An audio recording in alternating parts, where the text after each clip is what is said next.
No, you're fine. We just all get settled Yeah, we're whenever you're playing. ready. All right, good evening and welcome to the Tuesday, December 12th, Radnor Township School District Finance Committee meeting. We'd like to welcome back Michelle Deco. She's been out, and we are happy to see you back and hope your recovery is full and complete and speedy. And I don't know if you'd like to make some administrative remarks, either you or Mr. Stitzel?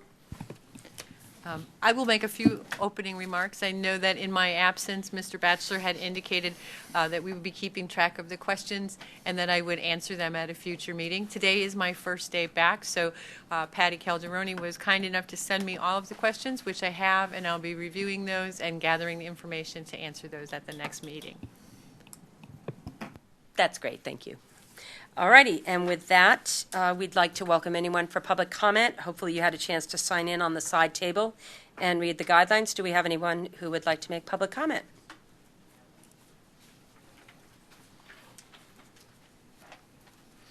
Welcome, Mrs. Sherry.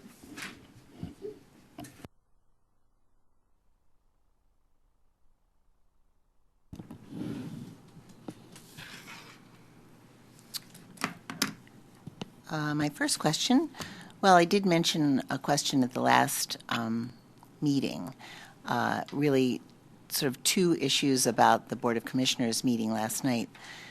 And the one was something that I guess a parent brought up, which was talking about the cap in enrollment for Radnor Elementary School.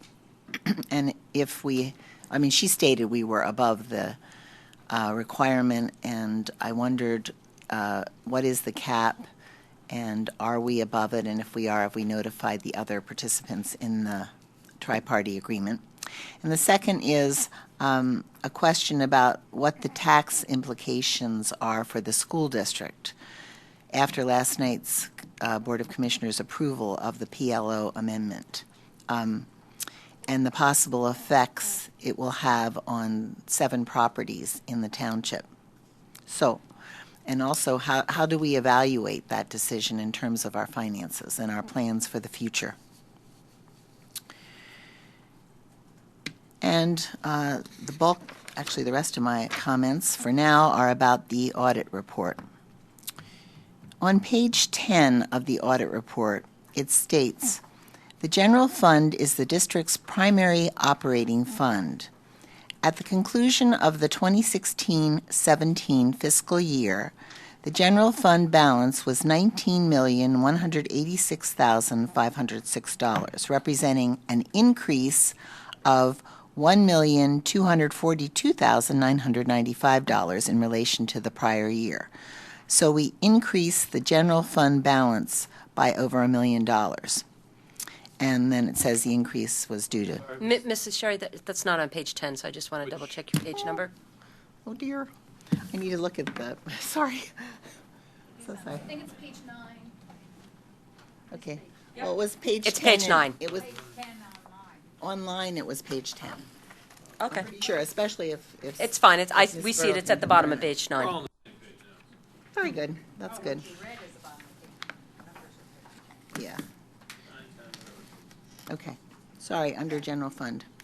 But I appreciate the fact that you're kind of following me, and that makes me feel good. The school districts that are listed here, and I guess it's a comparison sort of general funds on the next page, which is page 10, show that Radnor has the largest percent of fund balance to expenditure budget. And really the only district that has more money is Great Valley, and it has 300 more students. I looked at the enrollment today. So one of the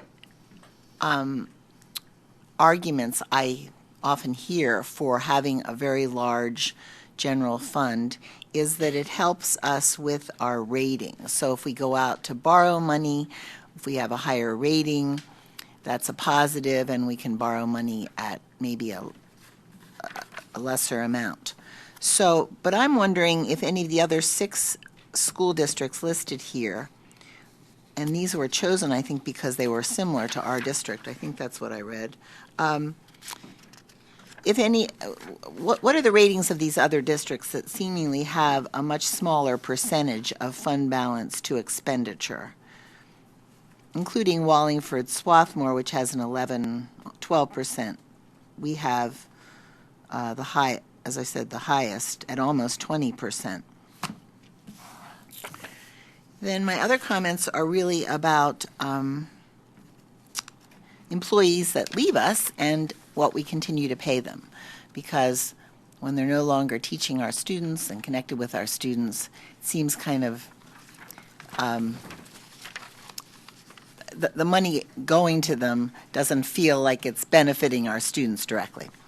So the first is on my first comment, I think, at least on my copy, was on page 38, the early retirement incentive, and talks about a number of things why you have an early retirement incentive. But what caught my eye was as of June 30th, 2017, the district had 3 ERIP plans in effect. The number of participants and the present value of those benefits as of June 30, 2017 are summarized below. So, on July 1st, 2016, there was 1 participant in ERIP who was paid $46,708. July 1st, 2017, there were 2 participants, and they received a total of $257,958. And then there's one that's projected ahead for 2018 at not very much, $786. The 2 participants that received the $257,958, who were they? Were they administrators? I knew that Mr. Burnaby, when he left, got a pretty heavy-duty payment, but I thought he maybe had left in the prior year. I wasn't sure about that, but I'd like to know who got that much money. And following that, my final comment is on page 39, other post-employment benefits, or OPEB. And these are benefits that provide, sounds like, mostly medical insurance to certain eligible retirees and their spouses. It's interesting. It says here, the plan does not issue any financial report and is not included in the report of any public employee retirement system or any other entity. Makes it sound like a very mysterious plan to me. But under the final comment with that is the annual OPEB net OPEB obligation. I mean, to me, it's like, okay, they're going to contribute something, we're contributing something. But I was just looking at to me, what appears to be the bottom line of what we have to pay. And in 2015, the amount was $482,389. In 2016, the amount was $668,220. And in 2017, the amount was $920,974. And I would like to know, is this a trend? Why is this looking like, it's growing by so much every year to, again, pay people that are no longer working for our district? So I'd like to hear a more thorough explanation as to why that's happening. Thank you. Thank you, Mrs. Sherry. Is there any other public comment? Does this go back to you? Yes, thank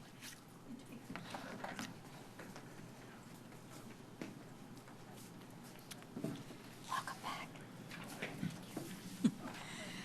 Cindy Spurtle, 106 Valley Forge Terrace in Wayne. Just a few quick questions.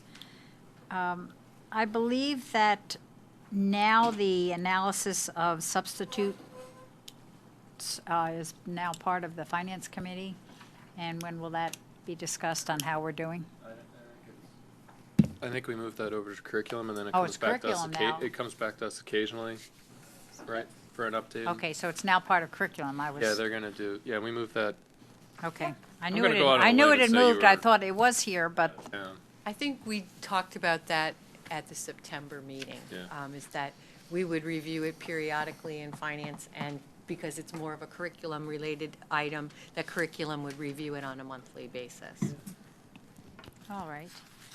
And along the line of what Ms. Sherry had commented on, I also just looking at the general fund balance total, curiosity also, because every time we ask about the general fund balance and how high that percentage-wise that fund balance is and dollar-wise, the answer has always been, well, that's what gives us the high rating.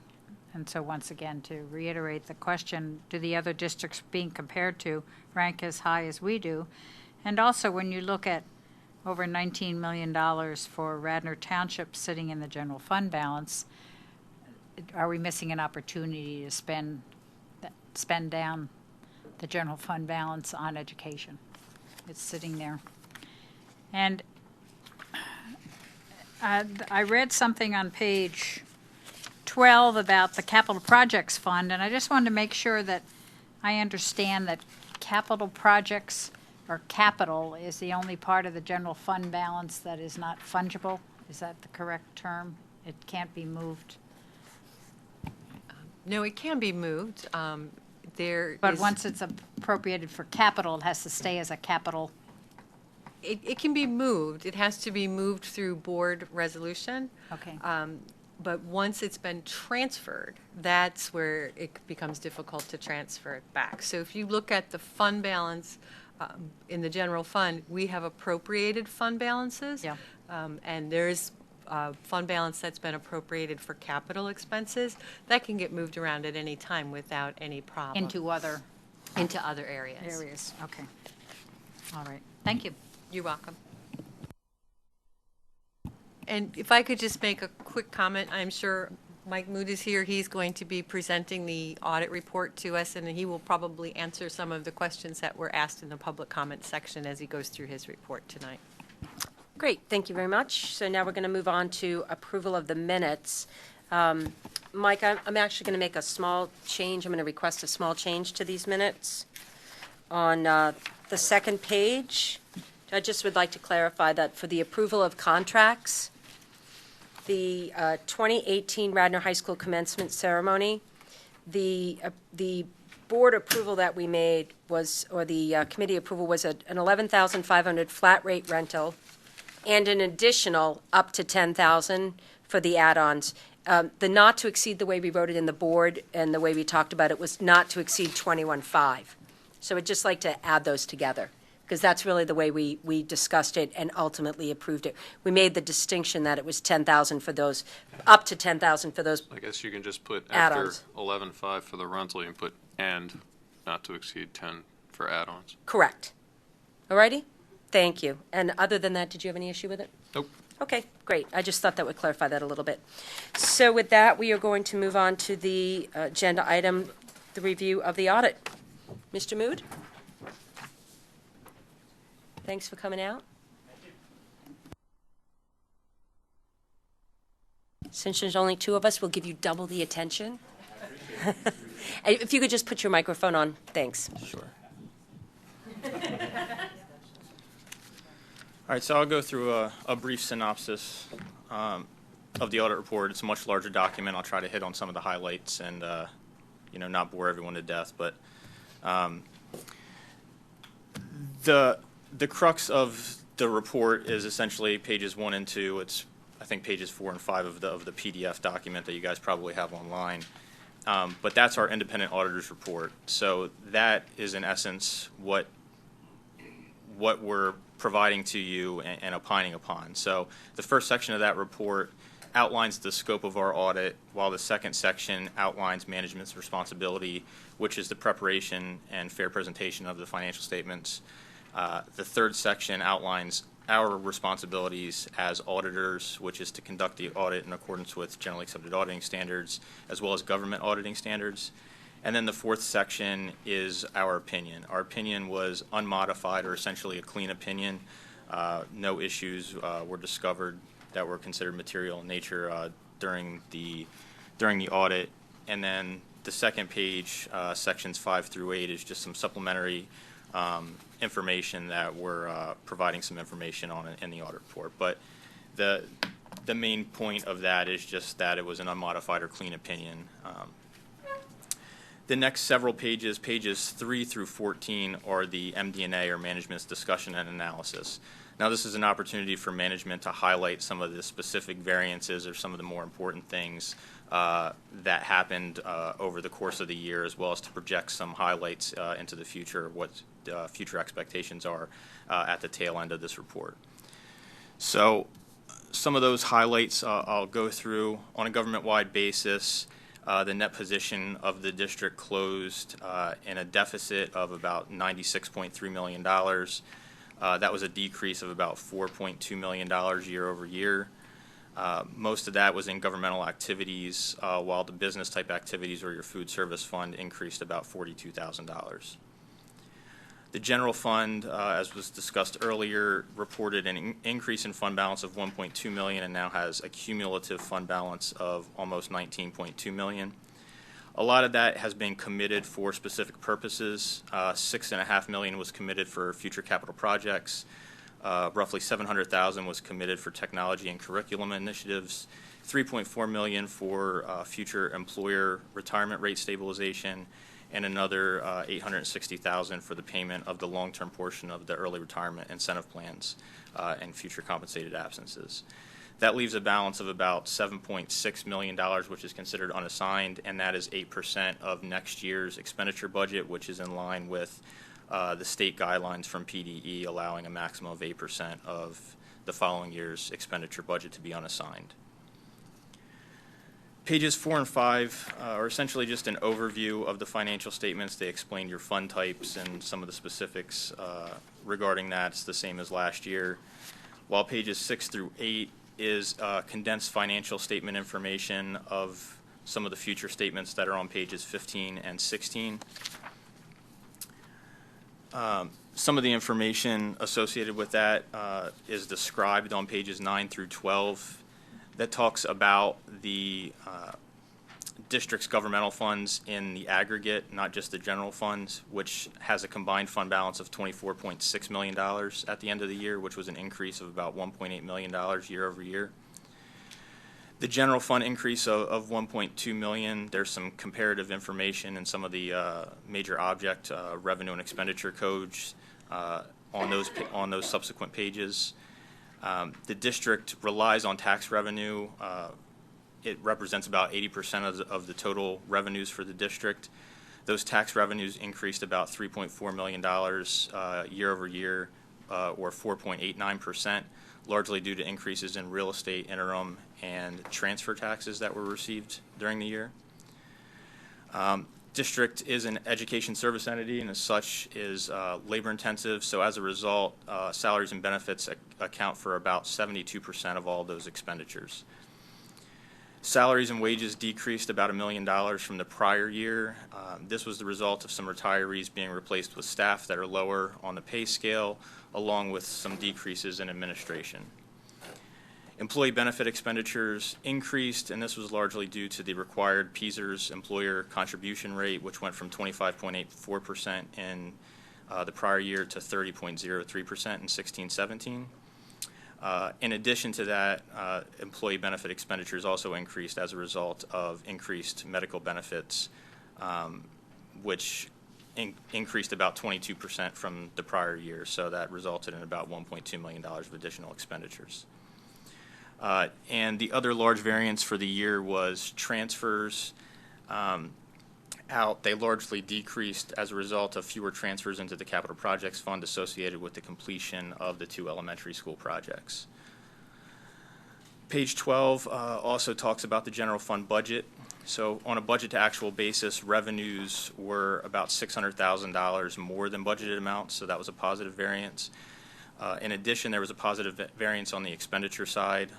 Expenditures and other financing uses were about $2 million or 2.2% less than budget. So there was an overall positive variance in relation to your budget of about $2.7 million. On page 13, it talks about the district's capital assets. At the end of the year, you had about $94.7 million invested in capital assets, and that's largely just your buildings. The same page also talks about the non-current liabilities. At the end of the year, there was about $95 million in general obligation debt. $72 million in bonds payable, 15 in notes, 5 million in qualified school construction bonds, as well as some deferred credits associated with those issuances. The debt decreased about $3.7 million during the year, just as a result of some of those payments and some of the just regular activity for the year. The state statutes limit general obligation debt to be 225% of a calculation that's performed as it relates to some of the revenues associated with your general fund, backing out some other specific activities. So the debt limit was about $200 million, and you look at that in relation to the $95 million that you have in general obligation debt. So there's obviously a huge gap there, so there's not any concern as it relates to approaching that limit or anything there. On pages 13, at the bottom of 13 and the rest of 14, it talks about the district's future. Most of that's talking about the 2018 budget, some specifics as it relates to Act 1, the impact on PSER's contribution rates over the next several years, and some enrollment trends as well.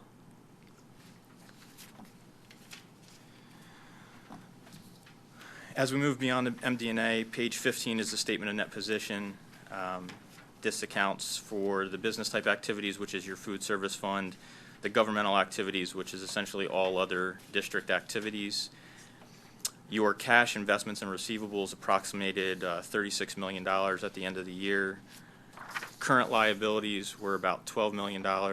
These are roughly in line with where you were the prior year, about maybe $1 million change year over year.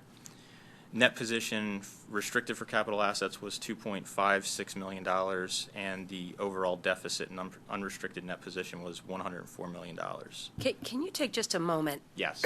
And remind everyone here, you know, what this non-current liability that really pushes us into this net negative position, because that's a relatively new way of looking at our long-term obligations. Sure. So the biggest factor in your non-current liabilities that's driving you into a deficit net position is the recording of the net pension liability.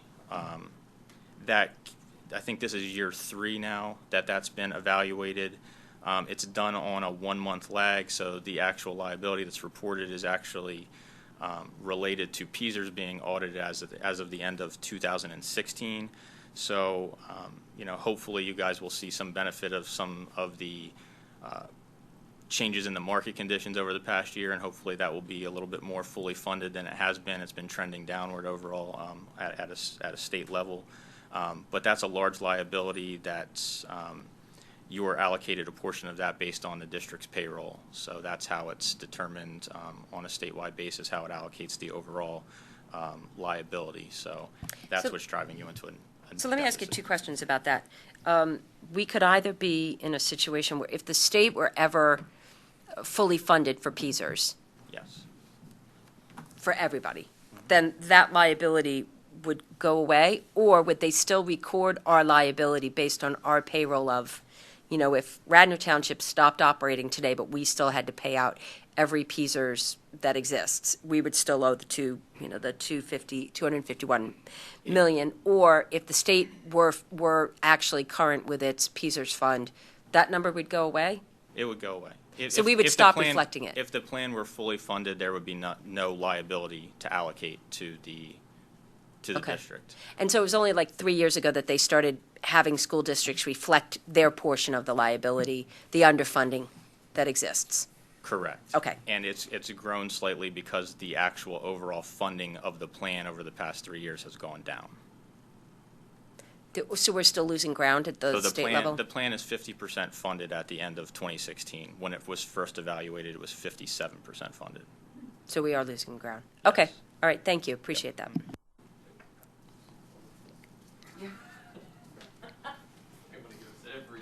Yep. Go ahead. So moving from page 15 to page 16, page 16 is a statement of activities. This is a long-term perspective of the income statement, essentially. Overall, there was a decrease in net position of about $4.2 million. Again, this is largely related to the change in the net pension liability as we just discussed. Page 17 is the balance sheet for the governmental funds. This is just a short-term perspective using a different basis of accounting than the statement that we discussed on page 15.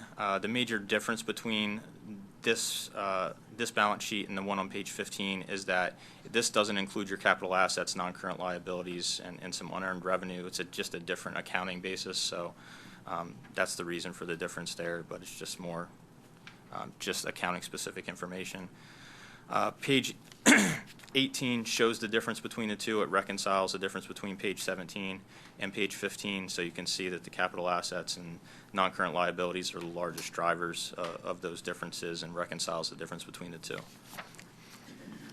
Page 19, your statement of revenues, expenditures, and changes in fund balance. Again, this is just for your governmental funds. It was about a $1.8 million positive change in fund balance year over year. Most of those reasons were discussed in our MD&A discussion. And then page 20 reconciles the difference between that statement of revenues and your statement of activities that was included on page 16. Pages 21 to 23 are your proprietary fund statements. These are essentially the same information that was included in business type activities on page 15 and 16, with the exception of there's a cash flow statement on page 23 that outlines the cash flow changes for the year. Page 24 and 25 are your fiduciary funds. So there's a scholarship fund and student activities fund. So they're just resources that are being held by the district on behalf of others. And that information is summarized there. This financial statement information isn't included on those first two pages, pages 15 and 16. So they're separately accounted for. The footnotes are included on pages 26 to 46. They talk about the significant accounting policies of the district, some estimates, your investments, go into more detail of your pension information, your other post-employment benefits plan. But there's no real significant change year over year in what's been reported over the past several years in your accounting policies. So if there's any specific questions, I can address them. But overall, I mean, it's consistent with what you've seen in prior years, obviously updated for the 2016-2017 information, but nothing that I really specifically wanted to draw your attention to. As we move towards the back beyond the statements, specifically want to look at the single audit. So on pages 52 and 53, this is your schedule of expenditures of federal awards. This we have to do a separate, what's called a single audit on your federal awards because you expended more than $750,000 over the course of the 16-17 school year. The district spent almost $1.2 million if you look at the bottom of page 20, bottom of page 53. So this just summarizes all the federal expenditures that the district had. The one specific program that we audited as what's called a major program is the IDEA program, and we didn't find any issues as a result of our analysis and our review there, whether it be related to compliance or internal control. There's a couple of letters that are included here in the report on pages 56 and 57. That's our report on internal control over financial reporting. We had to report on our consideration of the school district's internal controls and its compliance with laws and regulations, and we had no findings to report as a result of our audit. And on pages 58 and 59 is our report on compliance with the requirements applicable to specifically your IDEA program, which was audited as major. Each of those compliance requirements for the IDEA program were met that we evaluated. We provided or issued an unmodified opinion on compliance. Internal controls were evaluated, no issues there, no findings to report.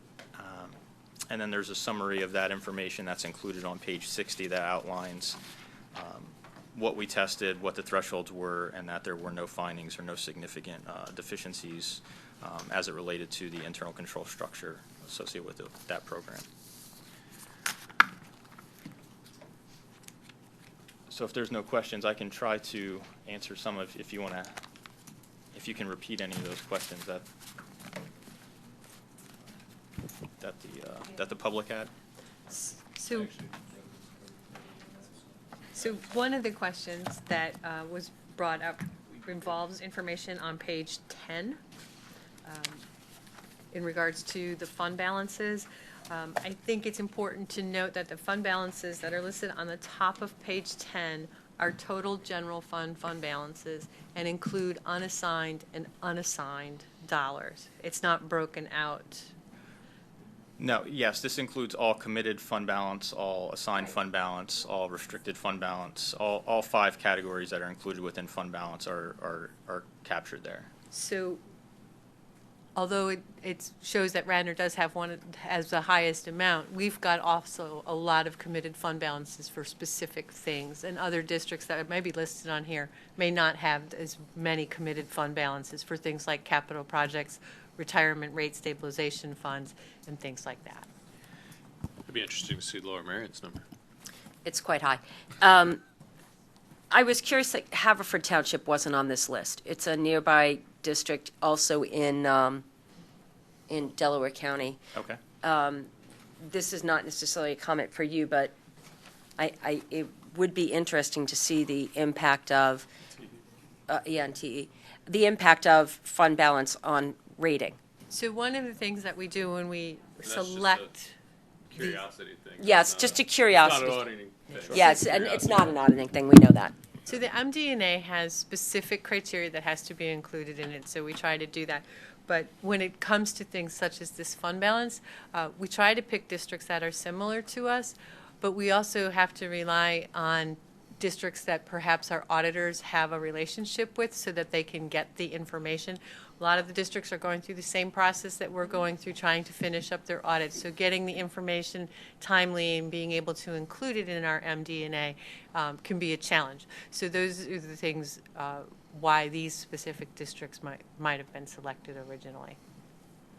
And I think we were just spitballing, like Exactly. Haverford, Marple Newtown, LM, T. So this is not, again, not an auditing question, but really the numbers on page 47, this is kind of, for all the work that we do, budget years, and we budget and we anticipate, this is it. Page 47 is our actual 2016, 2017 numbers. Correct. That is the page that if I was directing someone to take a look at so that they could see the financial position of the district and what transpired, that is the page that I would direct them to. Right, that is it. So when we see the variances, on this particular page, a negative variance means well, in the case of expenditures, we spent more than we anticipated. And in the case of positive numbers, we spent less than we anticipated. But at the end of the day, to your point, we had about $600,000 more in revenue than we expected, and we spent approximately, 2.4 less than we expected? Was that the number? That math doesn't work.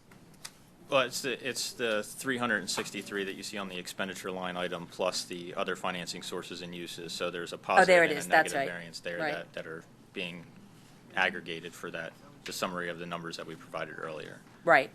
So, I'm not really sure what the rest of the committee is going to want to do with this, but I think that as we move forward into the next budgeting cycle, just kind of understanding where we had variances on our actuals, can help inform our budgeting for the next year. And we certainly do look at that. Sure. As we start to pull together everything, that's one of the things that we take into consideration where we had large variances, and try to identify what was the cause of those variances so that if it's something that needs to be corrected or rectified or doesn't have or if it's something that has a justifiable explanation, we can incorporate that into our budgeting for the following year. And remind me, because I often when I'm out of budget cycle, I forget. The way that this actual budget is, the financials are listed here, this is by major object or major function? It is by major function. Thank you. Okay, all righty. Thank you very much, appreciate it. So you just need committee direction from us that you're going to bring this to the board? We will bring it to the board at the December meeting for final approval. The numbers, we don't anticipate that they'll change, even though this does say that it's draft. We feel that it is pretty much final. There might be some wording changes when it goes to proof at the auditing office, but we don't anticipate that there's going to be any significant change in the report. Mr. Mood will be happy to attend the board meeting in December if you would like him to do so. We can certainly ask him to come and do a brief presentation. I would ask that he be placed on the agenda first so he could give his presentation, answer any questions, and then leave. Okay. So first of all, thank you very much, because it's yet again another clean audit, and that's really a credit to your department and Penny and Jackie and everybody up there who works so very hard. So thank you. It is a credit to the staff in my office because they are the people who are in the trenches and are doing all the day-to-day operations Wow. and making sure that everything is clean on our audit report. So definitely a big thank you to all of them. Yeah, well, so that's great. Appreciate that. Mike, I'm thinking with only two of us here, it probably makes sense to have him come in December so that if others have questions, they can.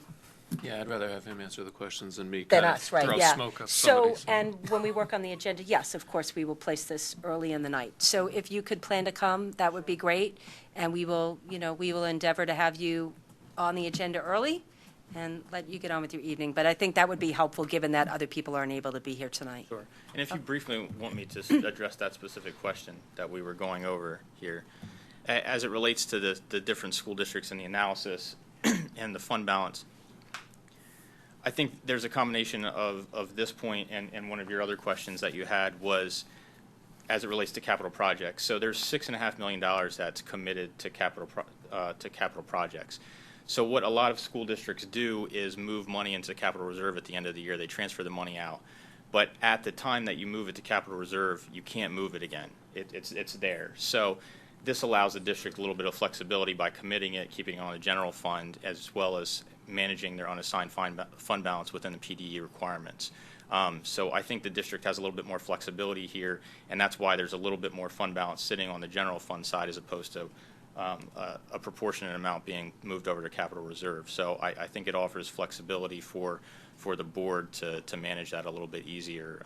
So I think that goes to two of your questions. And to your point, we really have no way of knowing from looking at their general fund numbers if they have more or not more over in their restricted funds.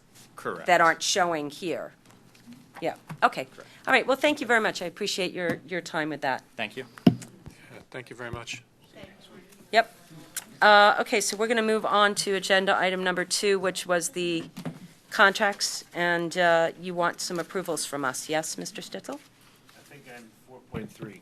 Oh, I'm sorry, the electronic doc, no. Am I 4.2? Okay. Nope, 4.2, I Okay. can't tell from this who's handling it. Okay. The, I'll ask Dr. McCook to come up. No. Acceptance of gift contracts. Yeah, no, so we've got the, we have the, PowerSchool is on here now. So the agenda items are listed on the monitor. yep, exactly. Yeah, that's where we are. I thought this was yours, Todd, but maybe it's not. Okay. So it's not me. That's you. For grants and gifts. So I can go over all of these items really quickly, and then Dr. McCook can give us some information about SunGuard and eSchool, just a brief overview, and we will talk about the scanning, which is the next item on the agenda as well. Sure. Sweet Stevens is on the agenda for professional development and consultation. That will be on the board agenda for approval at the December meeting, along with the approval of the spring sports supplies and PowerSchool, which is replacing SunGuard eSchool. We also have a variety of grants from the Radnor Education Foundation. Those were actually vetted through the curriculum office earlier because they are curriculum in nature, so you can expect to see those on the agenda. And then we recently received some additional information from the Lambert Foundation for a donation to Wes for Helping Hands, so you'll see that on the agenda as well. It came in after this agenda was approved. And then we will be going over the disposal of some books and other equipment at Radnor Elementary and some old teacher manuals at Wayne. So you can expect to see those on the agenda as well. Okay, a couple of quick questions. So you don't happen to have a number on the total amount of grants through REF, do you? Or maybe you know it. I do have. Okay, just a total. Sorry. Yeah, they told me, but that went from my mind, like.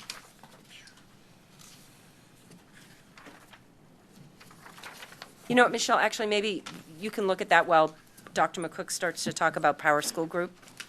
All right, go ahead and start. Yeah, that's great. Thank you. Thank you. Before you have a administrative request for the acquisition of PowerSchool online registration software. For the last several years, we've been looking for an online registration software package that would not only provide a very good experience for our parents, but also to streamline the whole registration process and work very well with our student information system. As Michelle Dekow mentioned earlier, PowerSchool acquired SunGuard K-12 systems earlier this year, and due to that acquisition, it opened up a nice variety of different products and services that are now available, one of which is the PowerSchool registration software. While SunGuard did have their own online registration process and software, I could not recommend it because in testing it, it was just very cumbersome for parents, and it wasn't really going to be much of an improvement over the paper form, in my opinion. Now with the acquisition of PowerSchool and SunGuard, the process is extremely well put together. It'll allow us to streamline the registration process, approve applications electronically. It will reduce time on data input, because the parents will put it in and it'll go straight in. The secretaries will have the ability to approve them online to make sure that the information is accurate. The registration information is automatically populated into our student information system, eSchool Plus. And then parents also will be able to create accounts that they'll be able to use throughout the year to update information, such as emergency contact information, immunizations as they change, contact information. Annually, we can use the software as well for parents to have an opportunity to verify things like student handbook, verify that they've read and received various policies. And there's also other components that we may or may not choose to use, such as even online payments for activities and other types of fees that we may want to charge parents. The important thing here is that it finally gives us an opportunity to really streamline this process. And then, this would be a nice precursor as well if we want to move into centralized registration as well. The annual cost of the software itself is licensed by student by user, $4.05 per user, estimated at $15,685.65 per year. We can also have the software in additional languages as well, too. It will be $1,000 for each additional language that we may choose to have it translated in. There is a one-time setup fee involved of $6,274.26, and what that does is it really customizes our workflow process for how we want our registration process to take place. So those questions will be pre-populated. Parents will be able to choose, and based upon their choices, it will logically move them to the appropriate places within the system that they need to go. And then there's finally training estimated at 1 day, which is $1,500. So the first year outlay for the software will be $24,459.91, and then years two, the second year and moving forward, we will be looking at an actual cost of $15,685.65. So if you have a kid, would this also eliminate every time there's a field trip, filling out the forms again? We can certainly do that, yes. It opens up a lot of opportunities for different forms that we may want to have online that may, in turn be working with And if you have registration process. 4 kids or 2 kids and filling everything out, will this tie into their student ID so that it's all, you said it auto-populates, so like you push in the student ID and it's all there, and then you just either verify it or change it? It does. One of the biggest advantages that the software provides is what they call a snap code for the parent, and that links the parent with any student that they may have registered within the school. So it makes it very easy to move from one student to the next, similar to like what we do with Home Access Center. But this is not Home Access Center. It's really Right. different. Yeah. But it will tie into all of the students So the appropriately. parent would be like a master record, and then the kids would be the subservient records underneath. Right. Yeah. That's good.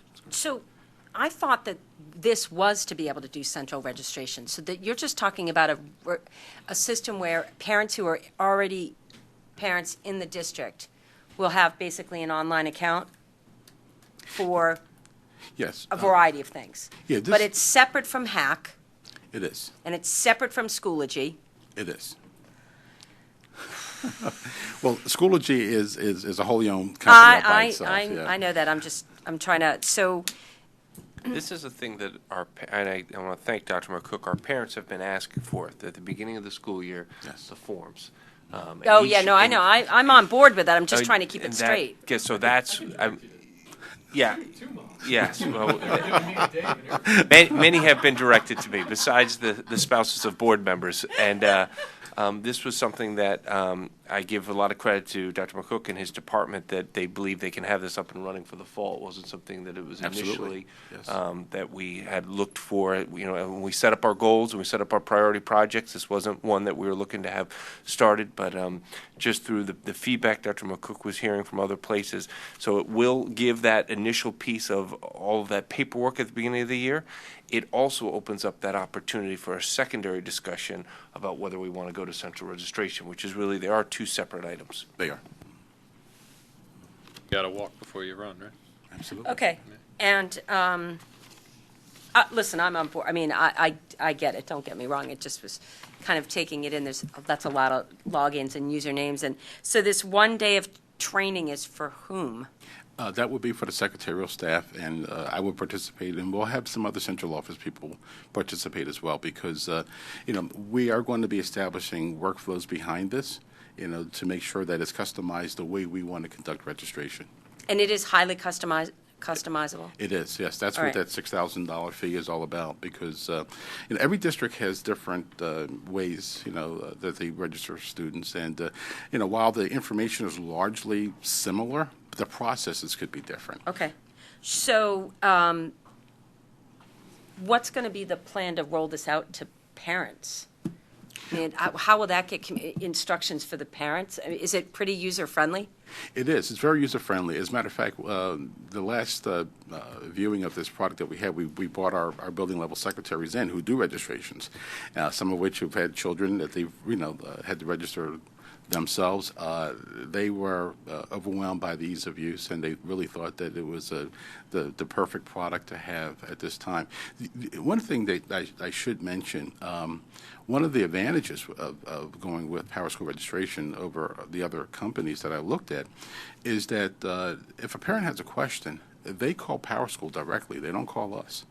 PowerSchool is going to be available to help that parent individually, with any issues that they may have, and that's how customizable they, and turnkey they make this for school districts. And it's not able to be connected with, what's our lunch system? School something or another?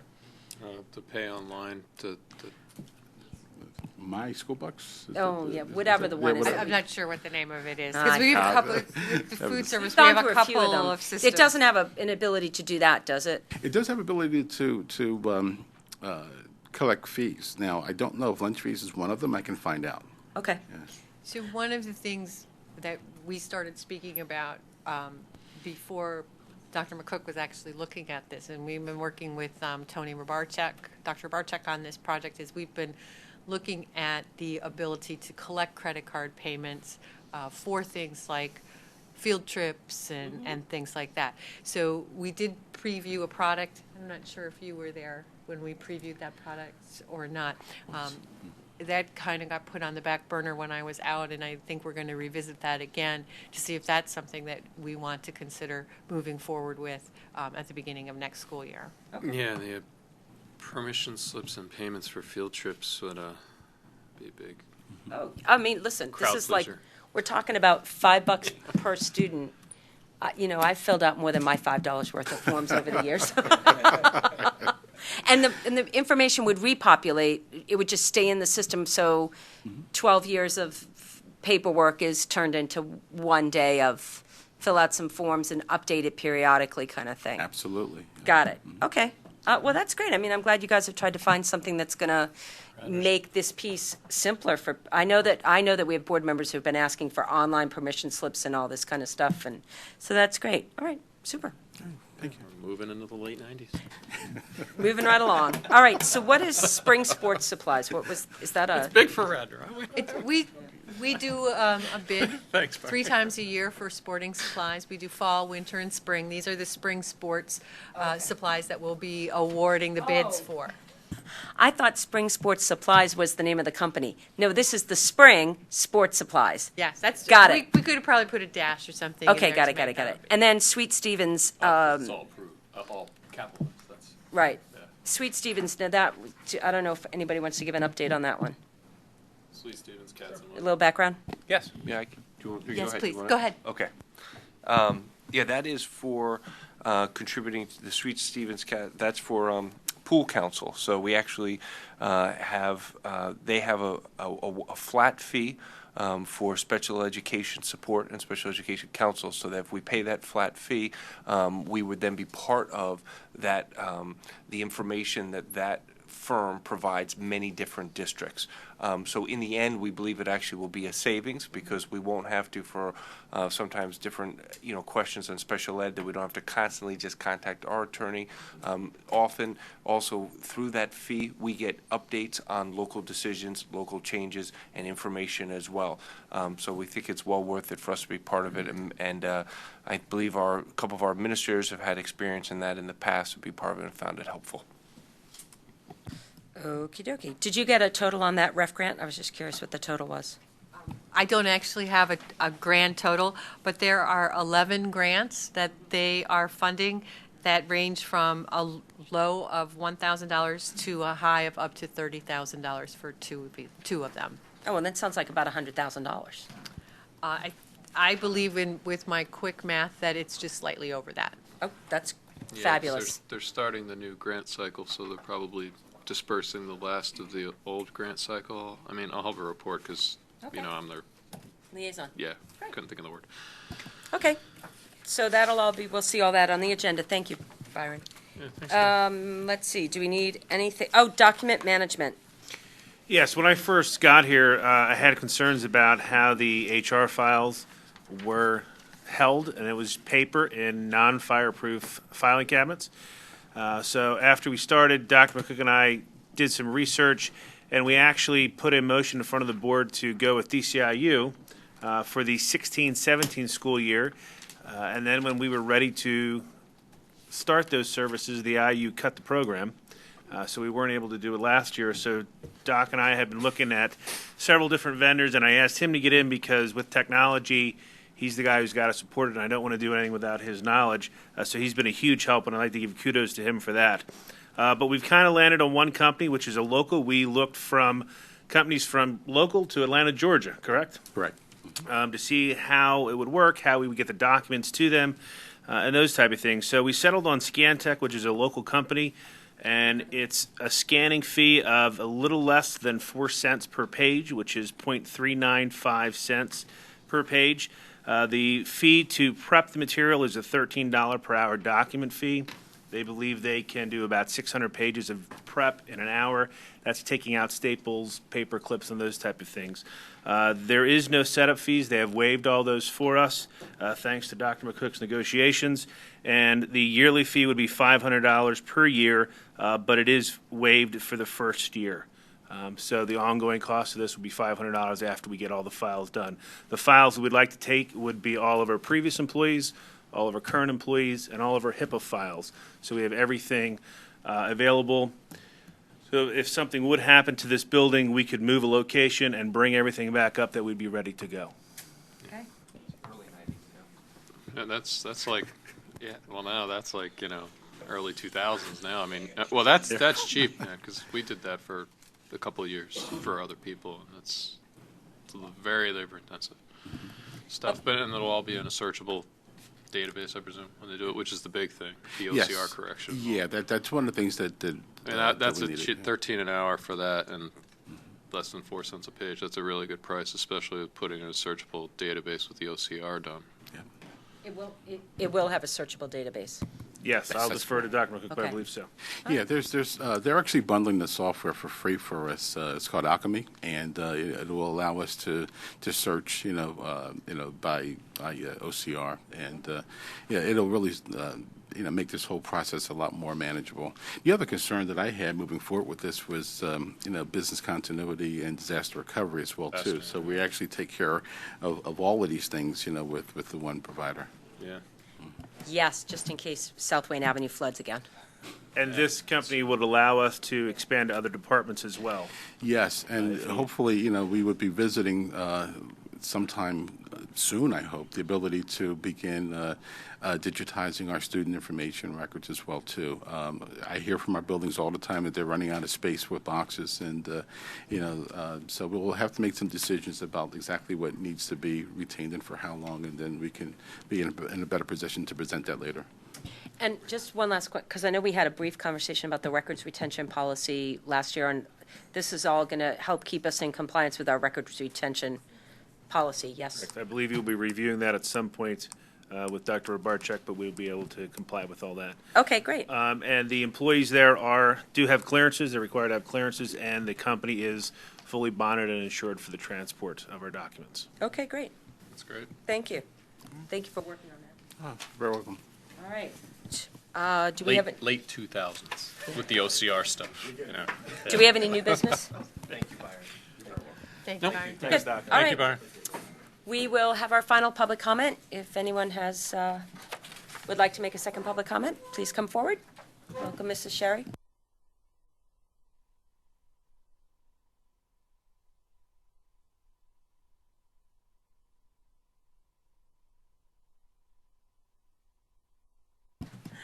Welcome. Thank you. I'm wondering why we didn't get like a breakdown of the spring sports supplies that are going to the board, the contracts and how much we're spending, or even the cost of the other items that are used as attachments. But, really, when you see this, it's sort of pointless to even have it at the meeting, because what are you going to say? Approval of spring sports supplies. You don't know what it's going to cost, do you?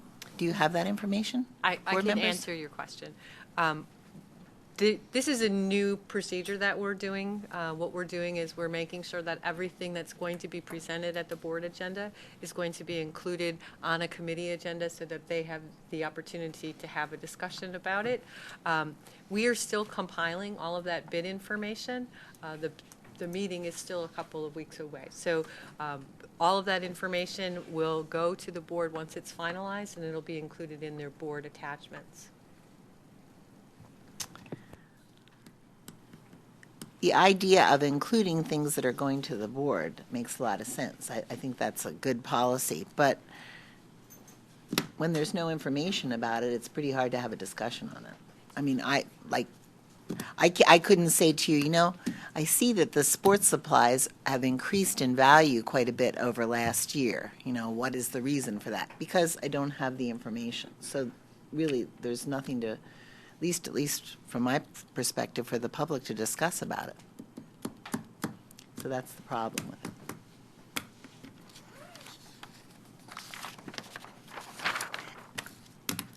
Thank you. Is there any further public comment?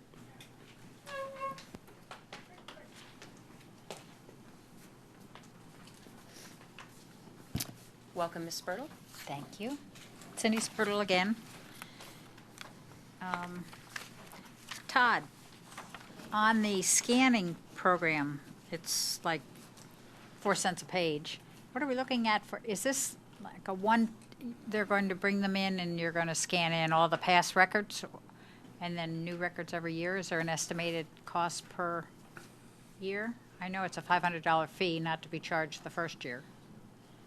Does that what are we looking at for total pages? Are we talking hundreds of thousands of pages of information? Just out of curiosity, that's all. It's probably going to cost us around $20,000 over the entire span of everything, but it's based on the number of pages, so Right. it's a guess. I was just curious. curious. And if you said that, I missed it. Thank you. I was trying No, to I did copy not down say all the- the numbers. And one other question Ms. Stern brought up on page 47 are the actual figures for 2016-17. And knowing that the audit numbers are different, the audit, this appears to be the page that wraps up the final numbers for 16-17. So if I listened carefully, it looks like we have around 600,000 additional revenue than budgeted or projected. Expenses 2.4 million less, which is somebody doing a great job on that. Which tells me there's a $3 million surplus at the end of 2016-17. Is that how you look at it? Yes. So that's the case. Thank you. Oh, wait, did you? 3. You said 2.4 less expense, lower expenses. If I was trying to copy it down because we don't have a copy. I'm sorry. What you're looking at, you're looking at that $2.7 million on page 47 on the far right-hand column? Which I didn't have. We don't have copies to look at, so I was just Okay. trying to follow Susan's numbers. So what that far right-hand column is that far right-hand column is a variance between the original budget and the final budget. So So those aren't actual numbers that Susan was reading off. you That have, was the difference between That's the variance. that's the variance. So if the actual change in fund balance is $1.2 million, which is in the actual column. That's the column you need to look Okay. at on page 47. Okay, so that's the surplus we're talking about, not 3 million, Correct. 1.2. Correct. Because that 3 million is the variance difference between what the original budget and the Okay, I'll go back the and variance I'll between go- the budgets. I did not print off the 35 pages or whatever, 66 pages or whatever the heck it was. Okay, thank you. So we do have a surplus. Yes.